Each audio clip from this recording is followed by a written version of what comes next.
We're grateful to have our next speaker, Dr. Kristin Beck, remotely from IBM Watson, and she will be talking about a big tech approach to a small problem, microbiome characterization of raw food ingredients to improve food safety.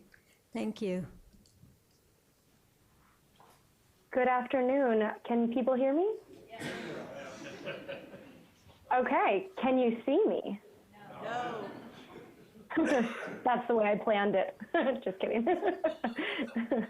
Hi. I'll start with a brief introduction. I am sharing my PowerPoint present. Oh, actually, hold on. Let me share this officially. Hold on just 1 second.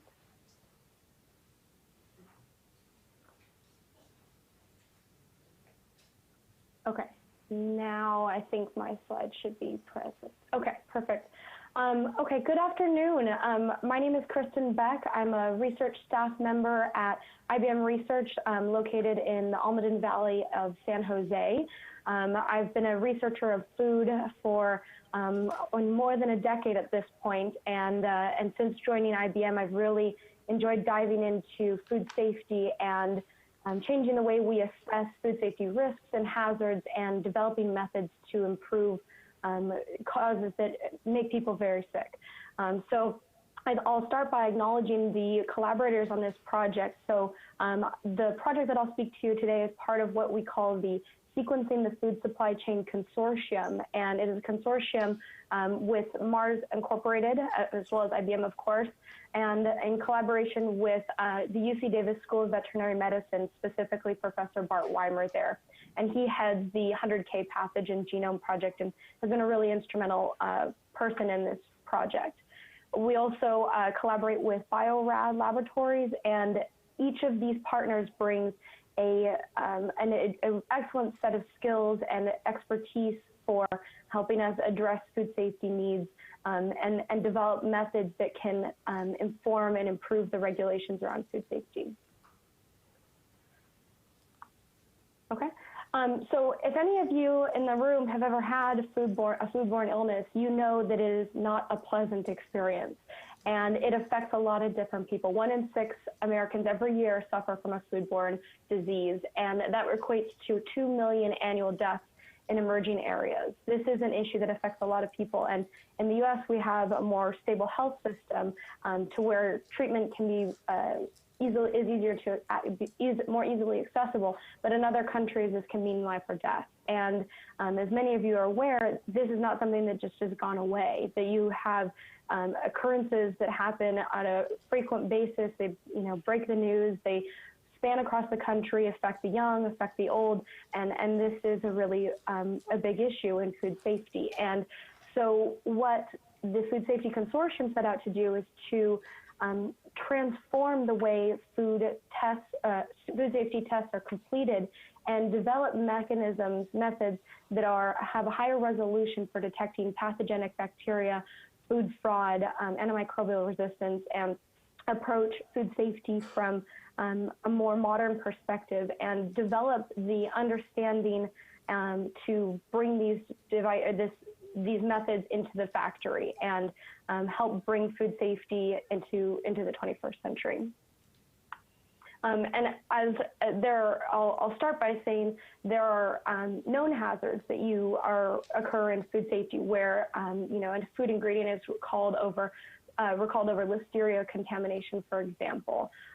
There are also the occurrence of antimicrobial resistance that can occur in food, and this understanding the source of this and the causality of antimicrobial resistance is actually one of the most challenging areas in food safety today.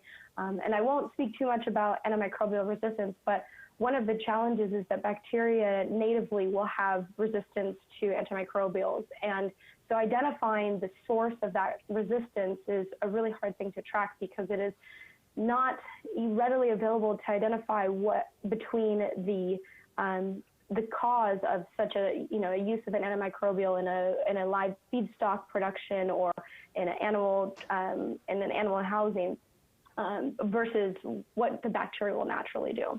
But also another known hazard is the food fraud. So if you guys are keeping up on your food safety news, these articles are all within the last month, actually, where breaking news comes out about food fraud. People are selling what they claim to be chicken, and it really is more predominantly soy. And this goes, from the perspective of consumer expectations, but it can also be a more harming thing when an individual is kosher or chooses not to eat a certain ingredient, or even as it relates to food allergies, where the presence of a food ingredient that shouldn't be in the sample from a food authentication or food fraud perspective can be really harming.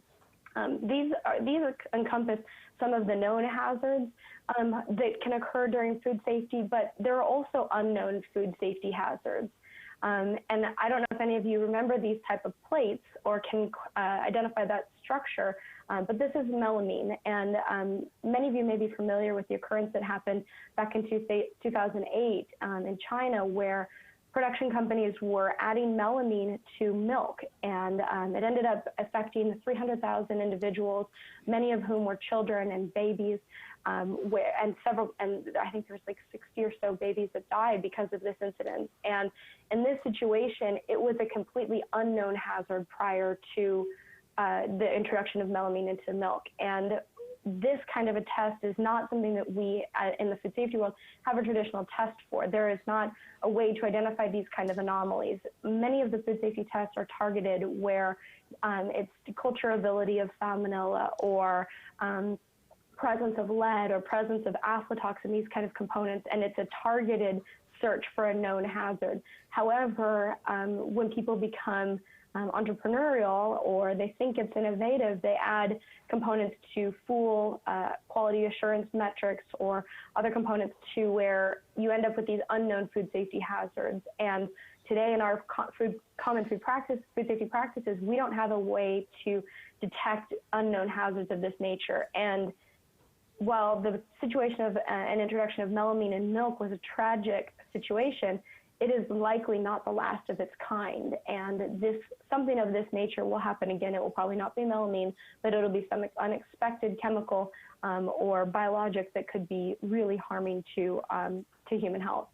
And so one of the things that we are working on in the Food Safety Consortium is understanding the microbiome of these food ingredients. And the idea is that microbiome will respond to its environment much the way a canary in a coal mine does. And the thought is that microbes live on this food matrix, and they will change in relation to what that food content is or as they adapt to their environment. Just as when spring starts to come and the sun peeks out and the flowers are blooming, people get a little happier in general, and we respond to our environment. The microbes will also respond to their environment in this manner. And by understanding what the microbes are doing in a sample, we can then detect these changes and function in a way where we are agnostic to specific targeted threats or hazards, and instead can look for outliers and deviations that occur in a food sample, and can use that to identify unknown hazards without having to force a name on that, and can use that to identify outliers of a sample, where with the concept that a food ingredient will be comparable in its microbiome content within some variation for seasonality and those kind of things, but should be on the majority of an equivalent signature, and that those that are anomalous or outliers based on their various hazards will have different microbial composition. Okay. And so part of this session is about understanding novel techniques. So I want to give you a little bit of background on the technique that we're using in this Food Safety Consortium. So many of you are familiar with the concept of a gene, a small body of DNA that can be transcribed and expressed. Together, these genes, along with a lot of other genomic content, form the genome. And when you're studying an environmental sample, you can collect what's known as the metagenome. And in this space, you're collecting all of the DNA from the microorganisms and also what's considered the host or the environment. So if you're sequencing the microbiome of corn, you'll pull out the DNA for the corn itself, but also the DNA for all of the microbes that live on that corn. And many of you are probably aware of all the gut microbiome research and microbiome of the built environment and a lot of the deep sea microbiome. There's a lot of really exciting research on this, but much of that has focused on metagenomes. And if you consider, the central dogma, the transcripts and transcriptomes also give really important information, and they go beyond the identification of who is present in a sample, but it starts to get at what are these organisms actually doing, which genes are expressed, are the microbes producing expression to consume a toxin that might be in the sample, are they functioning in a way where they're producing things for normal cellular homeostasis, and can get an idea of actually what the microbes are doing in the sample. And the technique that we're using is called metatranscriptomics. And what this is doing is it is taking all of the RNA in a sample and identifying what the sequence is. And we're looking at the RNA content of the host and also the RNA content of all of the microbes. And through this, we can confirm the food fraud component, understanding what actually is the host ingredient, or if it's a mixed sample, and then also how are these microbes responding based on variations in the sample. Should I pause there for any questions? I don't know if you guys are taking questions in between. There's no question. I will press on. Okay. Just, holler if you have questions. So what a general workflow for the consortium looks like is right now we're in the process of identifying microbiomes of raw food ingredients. And these are raw pet food ingredients, in part because this is early stage research for the application of metatranscriptomics to food safety.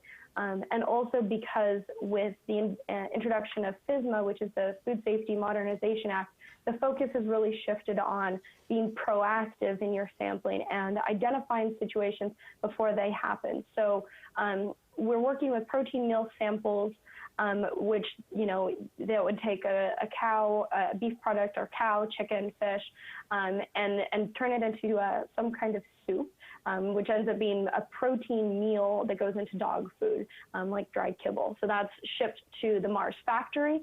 The samples are collected as the shipment arrives at the factory, and they're in this dry powder state.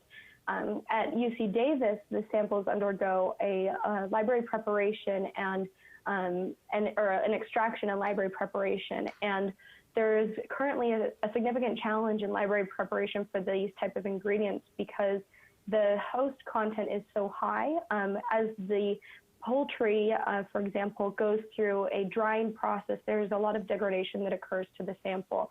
And so Professor Bart Weimer at UC Davis has worked extensively on being able to extract out the RNA without biasing the sample, and has prepared some enzymatic methods to deplete the host from the content without biasing the samples. And that'll be coming out in publication probably this year. The samples are then sequenced on an Illumina HiSeq. We've looked at, over the last couple of years, we've sequenced on 2,500, 3,000, 4,000, and most recently we're starting with X10. And if any of you are planning on sequencing these type of samples, the HiSeq and the X10 have had very good performance for us. The sequence then comes to IBM Research, and we're completing a lot of the bioinformatics here by utilizing publicly available tools and also developing methods where the tools don't exist. So the insights that we want to derive from these food metatranscriptomics are asking, what is the sample? And this is getting at that food fraud matrix authentication. And when I say matrix, I mean the food matrix that these ingredients or that these microbes live on. And this is testing for authenticity. If a company says this is a chicken ingredient, is it actually chicken? We're also trying to understand what is actually in the sample, and can we use this microbial identification to give us indications of hazards that may be occurring. And this is also looking at the pathogens and the ecological characteristics of the sample. And we also want to understand what are the microbes doing, and that's getting to that gene expression analysis, where, and I won't share this with you today, but we're currently working on looking at responses to aflatoxin in microbes, or in these food samples, and seeing how do the microbes respond to the presence of aflatoxin. Do you see an increase in the expression of genes as a response? And that work's currently ongoing. So I'll add one acknowledgement on this. So the informatics that we're working on is running through a platform called the Metagenomics Computation and Analysis Workbench, and it truly is a workbench. There is so many different tools that you can use in Macaw. It can be a bit of an overwhelming platform to work in, but together it brings open source tools, custom bioinformatics, visualizations, so you have inline reports to the users, automatic and detailed data set and database tracking. And this component in itself, this data set tracking, is hugely beneficial for bioinformatics in general, but also for food safety, where any result that is returned from a sample can be tracked. Every method to generate that result can be tracked and shared with the user. And it's supported by our compute resources here at the Almaden Research Center, where we are working on 35 compute nodes and almost 400 or over 400 terabytes of shared data storage. And this environment is a collaborative space, a collaborative digital space where we can work together with other researchers here, collaborators, researchers across IBM, and really perform superb analytics. Okay. So as an overview, I wanted to give some background on what the informatics look like. And this is a general schematic where each of these pieces can be described by a couple different sub-methods, and I'll comment to those. So the general informatics workflow is you bring in raw sequencing reads, and in this case, as I mentioned, this is total RNA sequencing, and we obtain or build databases. The database work in this space is of the utmost importance. When you're looking to identify microbes or even the matrix, if in the database that content doesn't exist, the identification of that microorganism cannot happen. And we've done work with synthetic samples where we see that in a reference genome space, even differences as small as 15% on a genome to genome edit distance can be misidentified if they're not present in the database. And right now, the majority of people are using NCBI's RefSeq, and there are some subtleties in this database in that much of the genomic sequences that are present in the reference database are based on what is funded, and what is funded is often related to human health and human diseases. So you'll have a very high content of salmonella genome and listeria, but some of the other microbes are not going to be present. And there can be microbes in a sample that can generate spoilage where the sample goes bad in general, but these may not be present in the database, in part just because that spoilage microbe doesn't make a person sick. So the database holds is something that is crucially important when working on food safety and metatranscriptomics. And we've worked on building out capabilities around this food safety database, and we'll be releasing that in the coming months. Once you have the raw sequence reads and a database that you feel is sufficient enough, the read assignment, you can undergo the read assignment. And there are a variety of different methods of this. There's short read aligners, there's K-mer classifications. The work I'll share today is using an aligner called BWA-MEM, but we're also looking at K-mer classifications using Kraken as well. From the read assignment stage, you can undergo gene expression, and this gets to identifying what these microbes are actually doing. Are they doing normal cellular processes, or is this something where the microbes are signaling stress? Are they consuming toxins? All these different components, and that can help get to the characterization of biological function.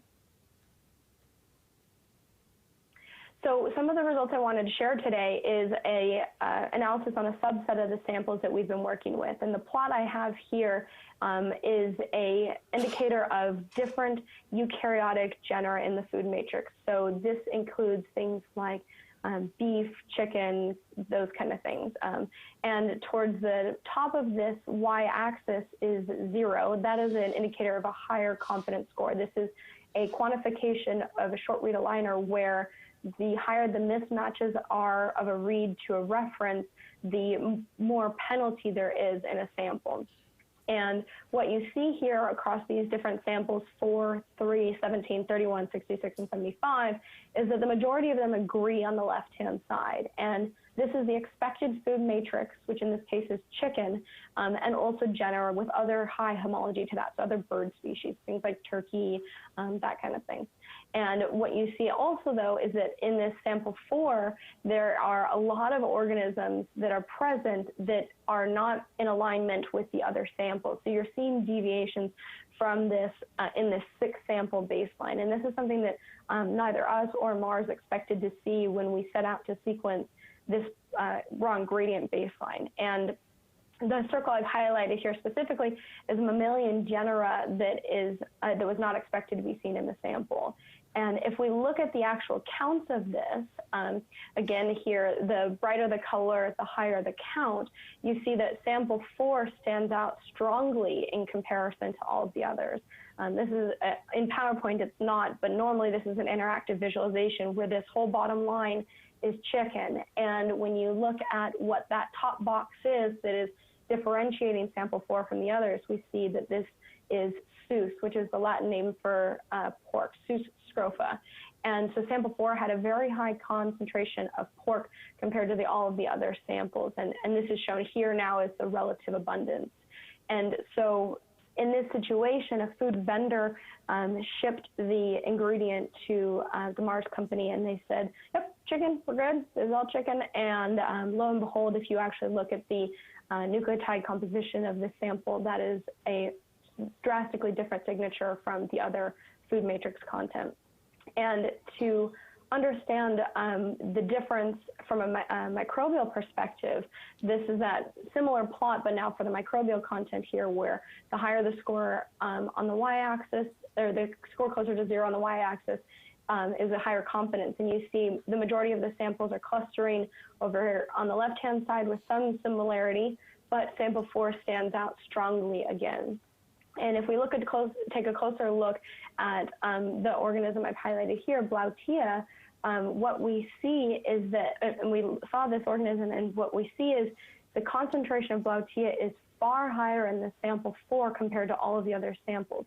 So there's a microbe in a high abundance that is in correlation with a food fraud. And what we came to find out is Blautia is actually a microbe that exists only in mammalian guts. So it wouldn't exist in a chicken's gut because chickens aren't mammals. And it was in such a high concentration that the microbes themselves respond to a food fraud situation that can determine a hazard before a food company would be able to detect. And for the food fraud, there is not a common assay that is performed for matrix authentication to determine that a food ingredient is what a company claims it to be. So this was really enlightening for us to see the microbes respond in such a manner. And as we added more sequence to these samples, we see that this trend holds up again, that as you add, and this is still a subset, but we've now looked at over 40 samples, as you add more and more samples to this method, you see that there is not a repeatable, or you do not see this kind of an outlier again, and you do not see the same kind of pork signal compared to other samples. So at the beginning, I mentioned that one of the things that we also want to look at is the gene abundance and how this can signal what a microbiome is doing. And so the point here is that who you are is one thing, naming those organisms is one point, right? But how you behave is what really matters. And this can help to identify biological activity from pathogenic organisms, but also can be used as an indicator of other hazards that could not be detected in other ways. And so one of the methods that we're working with now is a method called Human2, and this is out of the Huttenhauer lab from Harvard. And just as a high-level overview, the pipeline involves aligning pre-filtered reads to functionally annotated pangenome species. which this is the annotations have already been performed on these species, on these pangenomes, and we aligned those the host pre-filtered reads to that database. And then the reads that could not be mapped undergo a translated search to a protein reference.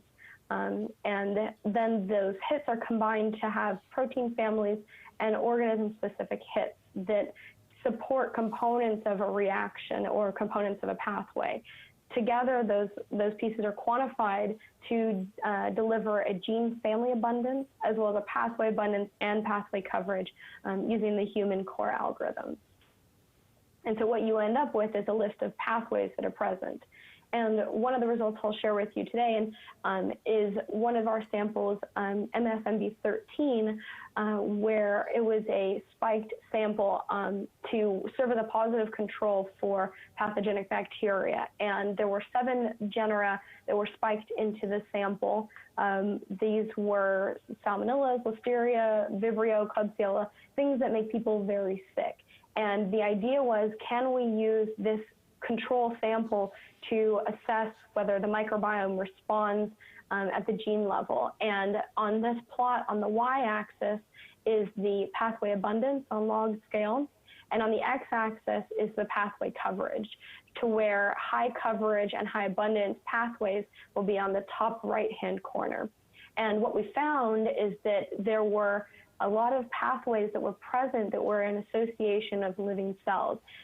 Things like aerobic respiration, iron oxidation, peptidoglycan maturation, and acetylene degradation, indicating that these microbes have biological activity and supporting the shifts that can occur with a known concentration of pathogenic organisms. And when we compare these this spiked sample to other samples of quote-unquote normal origin, we see that the abundance of these said pathways are considerably higher than those other pathways, than the pathways in other samples. And we are currently understanding and working to assess if these families of curves can indicate families of function, and if there is coordinated expression of these different pathways in the sample, and how those are responding to the presence of pathogenic organisms.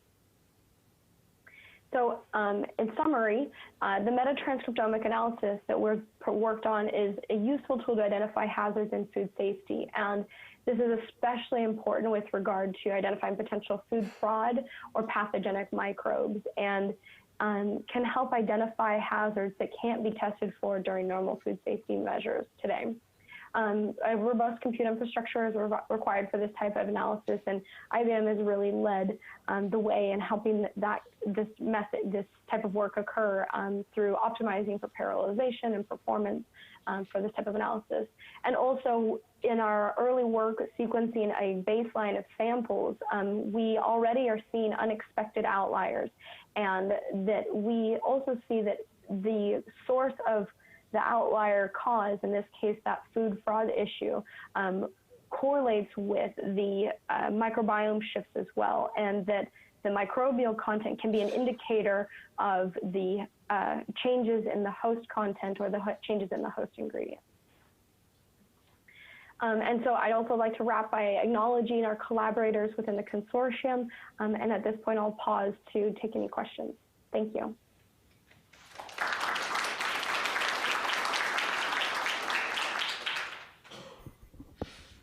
Does anyone have a question they want to raise? If not, I want to thank Dr. Beck and all our excellent speakers in this session. Thank you.